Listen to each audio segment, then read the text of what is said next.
한국의 가계부채가 1,800조 원을 넘어서면서 역사상 최고치를 기록했습니다.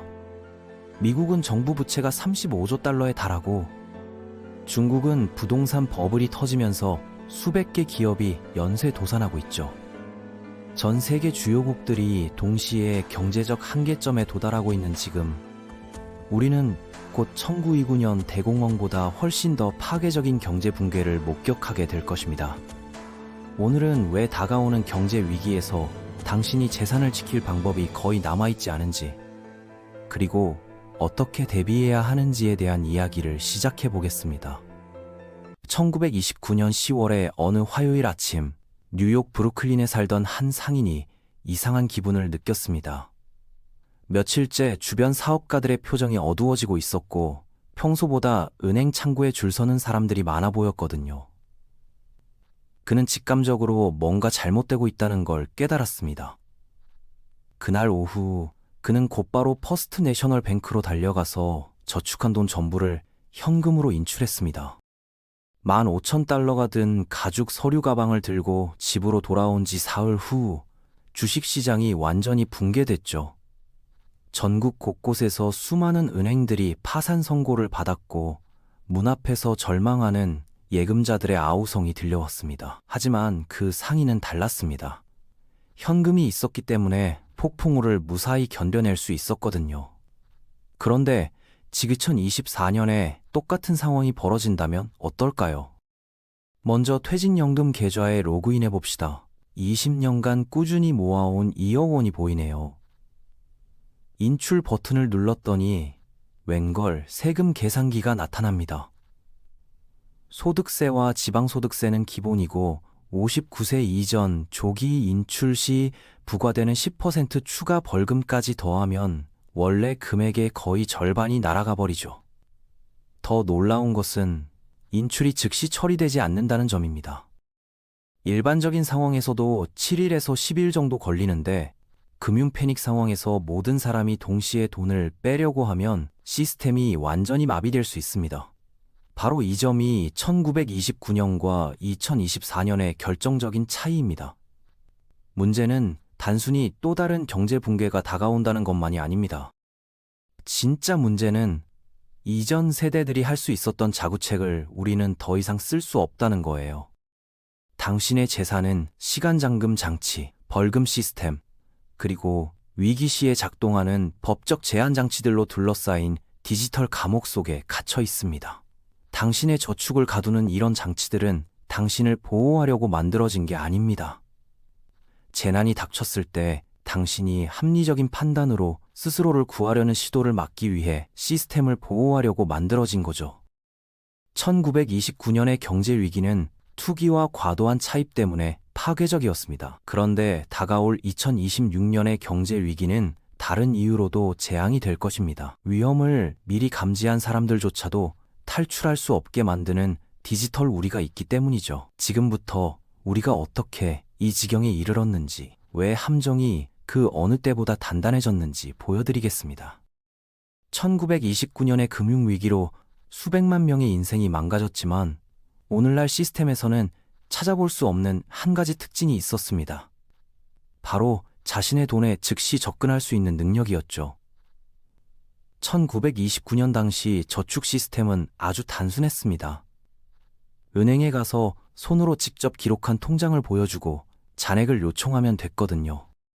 창구 직원이 금고에서 현금을 세어주고 당일 전액 인출하는 것이 지극히 당연한 일이었습니다. 이는 1929년 9월에 뭔가 이상함을 감지한 투자자들에게 선택의 여지가 있었다는 뜻입니다.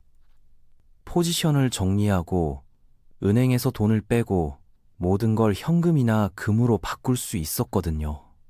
많은 사람들이 실제로 그렇게 했습니다. 문제는 시스템이 탈출을 막았던 게 아니라 대부분이 너무 늦을 때까지 위험을 알아채지 못했다는 점이었죠. 반면 오늘날의 퇴직연금 계좌를 보세요. 59세방까지 벌금이라는 벽으로 돈이 묶여 있습니다. 은행들은 너무 많은 돈을 너무 빨리 인출하면 의심스러운 활동으로 간주해서 계좌를 동결시킬 수 있어요. 투자 펀드들은 시장 압박 상황에서 합법적으로 환매를 중단할 수 있고요. 1929년 세대는 파괴적인 경제 붕괴에 직면했지만 그들을 함정에 빠뜨리도록 설계된 시스템에 맞서지는 않아도 됐습니다.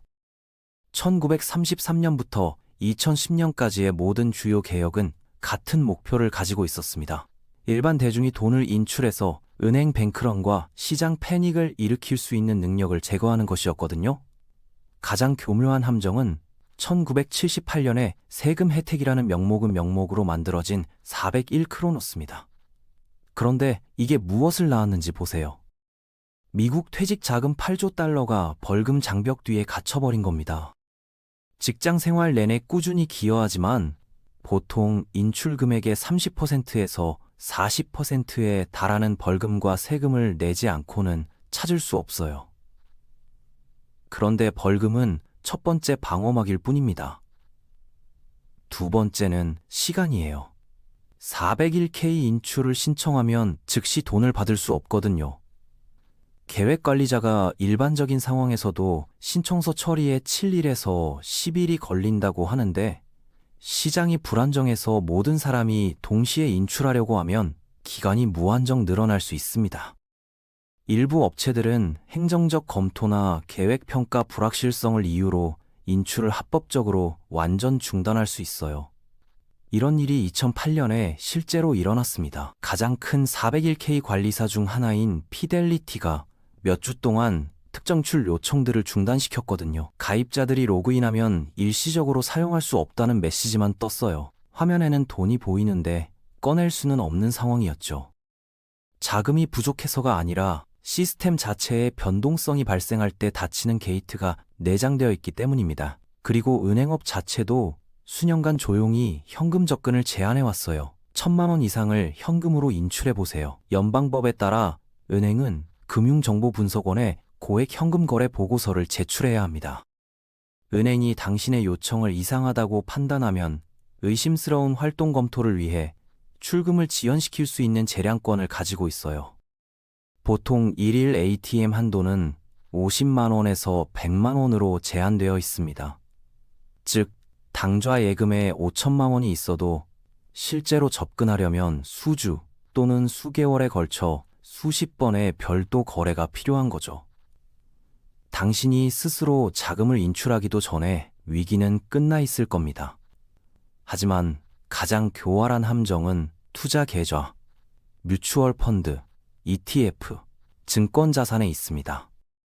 대부분의 투자자들은 자신의 매도 능력이 시장 조성자들의 유동성 유지에 달려있다는 사실을 모르고 있어요. 그런데 그 유동성은 가장 필요할 때 사라져버립니다. 2020년 3월에 200개가 넘는 상장지수 펀드들이 기초 자산 대비 10%에서 20% 할인된 가격으로 거래됐어요. 1억 원짜리 ETF를 8천만 원에서 9천만 원에 팔 수밖에 없는 상황이었던 거죠. 자산 가치가 그만큼 떨어진 게 아니라 시장 구조 자체가 무너져 버렸기 때문입니다. 뮤추얼 펀드는 더욱 노골적인 함정을 가지고 있어요. SEC 규정에 따라 펀드는 유동성이 낮은 자산을 최대 15%까지 보유할 수 있습니다. 그 임계점을 넘으면 펀드는 환매를 완전히 중단할 수 있거든요. 이건 이론적인 얘기가 아닙니다. 영국의 우드포드 주식 수익 펀드는 2019년 6월에 환매를 중단해서 4조 원을 3년 넘게 묶어뒀어요. 환매가 재개됐을 때 투자자들은 원금의 70% 정도밖에 돌려받지 못했습니다. 이런 메커니즘들은 현재 모든 퇴직 계좌, 모든 은행 계좌, 모든 증권회사와 펀드에 내장되어 있어요. 모든 사람이 동시에 출구를 사용하려는 순간을 기다리고 있는 거죠. 함정이 항상 있었지만 2026년에 그 함정이 재앙이 될 이유가 있습니다. 메커니즘이 바뀐 게 아니라 그 밑에 있는 토대가 바뀌었기 때문이에요. 전례 없는 부채 수준, 알고리즘 거래, 그리고 이미 탄창을 비워버린 연준 때문입니다. 1929년에 투자자들은 10%만 내고 주식을 사면서 90%는 마진으로 빌릴 수 있었어요. 10대 1 레버리지 때문에 10% 시장 하락이 완전한 파멸을 의미했죠. 규제 당국은 주가 폭락 이후 문제가 해결됐다고 생각하고 증거금 요건을 50% 올렸습니다. 하지만 오늘날 레버리지는 눈에 보이는 증거금 계좌에서 나오지 않아요. 파생상품, 자산담보부증권, 사모펀드 구조에 숨어 있으면서 보이지 않게 2대1에서 5대1 레버리지를 만들어내고 있거든요. 이게 풀리면 1929년처럼 몇 달에 걸쳐 일어나지 않을 겁니다. 컴퓨터들이 미리 프로그래밍된 매도 전략을 실행하면서 몇 시간 안에 일어날 거예요. 1929년엔 사람들이 거래소 바닥에서 주문을 외쳐야 매매가 가능했지만 오늘날 거래량의 70%는 초당 수백만 건의 거래를 실행하는 알고리즘에서 나옵니다. 이 알고리즘들은 변동성이 임계점을 넘을 때, 모멘텀이 특정 수준을 뚫을 때, 상관관계가 스트레스를 보일 때 매도해요. 우리는 2020년 3월에 예고편을 봤습니다. S&P 500이 23일 만에 34% 급락했는데 이는 역사상 가장 빠른 약세장 진입이었어요. 냉정한 판단을 위해 고안된 서킷 브레이커 때문에 거래가 여러 차례 중단됐지만 그런 중단에도 불구하고 매도는 멈추지 않았습니다. 오히려 거래 재개 시 더 격렬한 움직임을 만들어내면서 더 짧은 시간에 압축시켰어요. 이제 제가 설명한 모든 함정에 완전히 걸려서 2주 만에 퇴직연금이 30% 줄어드는 걸 본다고 상상해 보세요. 40%의 벌금을 낼 각오를 하고 인출 신청을 제출했는데 그 신청이 처리되는 동안 시장이 20% 더 떨어집니다. 승인될 때쯤엔 50%를 잃고 남은 금액의 40%를 벌금으로 내야 하는 거죠. 2억 원짜리 퇴직 계좌가 6천만 원을 만들어내는 겁니다. 이건 인출이 승인된다는 가정하에서예요. 위기가 가장 심할 때 관리자들은 비상사태를 내세워 모든 지급을 중단하는 조항을 발동시킬 수 있거든요. 당신은 숫자가 줄어드는 걸 지켜보면서 아무것도 할 수 없고 이런 목적을 위해 설계된 시스템에 갇혀 있는 거예요. 실리콘밸리 은행은 2023년 3월 36시간 만에 붕괴됐거든요. 고객들이 목요일 오후에 은행의 어려움을 알게 되었는데 금요일 저녁엔 규제 당국이 접수해버렸습니다. 25만 달러를 넘는 예금자들은 다음 화요일까지 예금에 접근할 수 없었어요. FDIC가 4일 동안 자금이 없는 브릿지 은행을 만든 후였습니다. 급여를 지급해야 하고 공급업체에 돈을 줘야 하는 기업들에게 4일간의 동결은 생존의 문제였어요. 이제 실제 붕괴가 일어나면 그 효과가 시스템 전체에 곱하기로 작용할 겁니다. 지역은행 하나가 아니라 수십 개, 예금이 수십억이 아니라 수조 원 단위로 말이죠. FDIC는 1,100조 원의 예금을 보장하기 위해 약 140조 원의 보험기금을 보유하고 있어요. 5%의 은행이라도 동시에 파산하면 계산이 안 나오는 거죠. 바로 여기서 2026년이 1929년보다 더 나쁜 이유가 나옵니다. 알고리즘 때문에 속도가 더 빠르고 파생 상품 때문에 레버리지가 더 크며 이에 맞설 도구는 고갈되어 있어요. 금리가 이미 5%에 달해서 내릴 여지가 거의 없고 연준의 대차 대조표는 양적 완화로 인해 이미 부풀어 있습니다.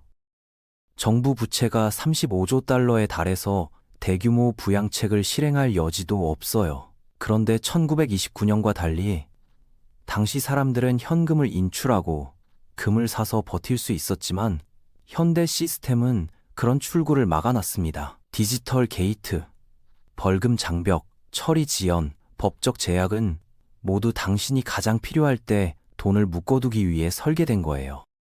1929년 경제 위기는 사람들이 돈을 빼고 폭풍이 지나가기를 기다렸기 때문에 바닥치는데 4년이 걸렸습니다. 아직 붕괴는 일어나지 않았지만 어디를 봐야 할지 안다면 초기 움직임들이 눈에 띄어요. 헤드라인에선 보이지 않지만 가장 큰 손실을 볼 사람들의 조용한 행동에서 드러나고 있거든요. 기업 내부자들, 국부 펀드들, 기관 투자자들 마이너스 당신이 절대 볼 수 없는 정보에 접근할 수 있는 사람들 말이에요. 2024년 4분기에 기업 임원들은 2021년 이후 가장 높은 수준으로 자사주를 매각했습니다. 내부자 매도가 3개월 만에 180억 달에 달했어요. 임원들이 스톡 옵션을 행사하고 평소에 4배 가격에 주식을 팔고 있습니다. 이들은 패닉에 빠진 개인 투자자가 아니에요. 분기 수치를 미리 보고 실제 문제를 논의하는 전략회의에 참석하는 CEO, CFO, 이사회 구성원들입니다. 내부자가 매도할 때는 10% 하락을 예상하는 게 아닙니다. 더 큰 일이 터지기 전에 유동성을 확보하고 있는 거예요. 국부 펀드들도 비슷한 움직임을 보이고 있어요.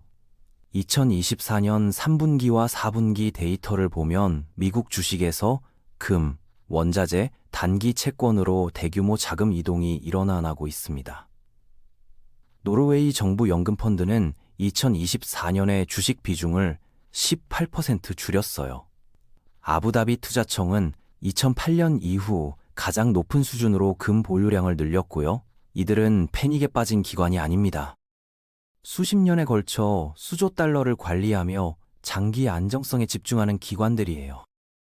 이들이 방어적으로 재편하는 이유는 모델이 상승분을 희생하면서도 자본을 보호하는 것이 정당화될 만큼의 위험을 보여주기 때문입니다. 그리고 전 세계 금융의 기반인 27조 달러 규모의 국채 시장이 있어요. 2024년 10월부터 유동성이 위기 이전 상황과 비슷한 방식으로 악화되기 시작했습니다. 매수 매도호가 스프레드가 크게 벌어졌고 시장을 몇 베이시스 포인트 움직이던 대량 주문이 15에서 20 베이시스 포인트의 변동을 일으키기 시작했어요. 이런 일들이 일어나는 동안에도 미디어와 월스트리트 응원단은 1929년에 썼던 것과 똑같은 대사를 계속 반복하고 있어요. 경제가 강하다는 거죠. 기업 실적이 견고하고 혁신이 밸류에이션을 정당화하며 이번에는 다르다는 겁니다. 절대 다르지 않아요. 2024년 시원제 휠러 PE 비율은 30P입니다. 1929년 대공황 이전엔 30이었고 닷컴 버블 붕괴 이전엔 30이었어요. 지금은 두 정점보다 23% 더 높은 상황입니다. 수익률 곡선은 2022년 7월부터 역전되어 지금까지 3년 넘게 지속되고 있어요. 지난 70년간의 모든 경기 침체는 수익률 곡선 역전이 선행했고 보통 침체 12개월에서 18개월 전에 발생했습니다.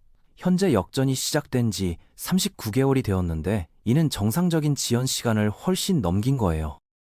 이 순간이 특히 위험한 이유는 이런 모든 경고 신호들이 제가 설명한 함정 구조가 완전히 작동하는 가운데 깜빡이고 있다는 점입니다. 1929년엔 사람들이 대부분 사용하지 않았더라도 탈출로가 있었어요. 오늘날 다가올 일을 예견하는 사람들, 내부자, 국부 펀드 기관들은 조용히 재편하고 있습니다. 하지만 4벨K와 저축을 가진 일반 투자자는 전혀 모르고 있어요.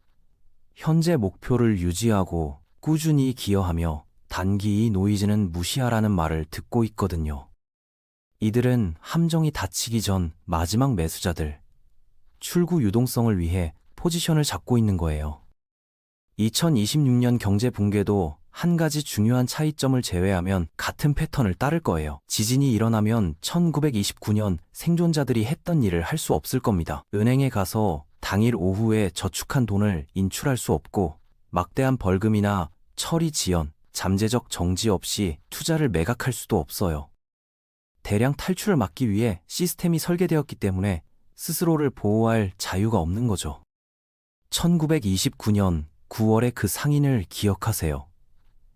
군중이 위험이 현실이라는 걸 깨닫기 전에 행동했기 때문에 살아남았어요.